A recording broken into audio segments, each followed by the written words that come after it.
Sì, abbiamo visitato tra le altre cose due tra i più importanti centri di simulazione in campo sanitario esistenti al mondo, quello dell'Università di Los Angeles e quello dell'ospedale Mount Sinai's Cedars.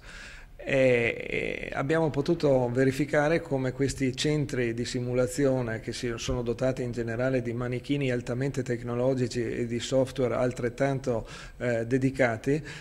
possono essere utilissimi per la formazione continua dei nostri medici, ma anche e non solo per la formazione dei nostri specializzandi e addirittura anche per l'inizio della formazione degli studenti universitari degli ultimi anni. Sarebbe una grandissima scelta, anche quella per la Regione del Veneto, di dotarsi di un centro di simulazione di questo genere, perché potrebbe fornire a lungo andare delle prestazioni anche nei confronti dei nostri cittadini di elevatissimo livello, sapendo che i medici che vanno in contatto con loro sono già preparati perché hanno già effettuato delle prove e delle simulazioni su dei sistemi di altissimo livello tecnologico.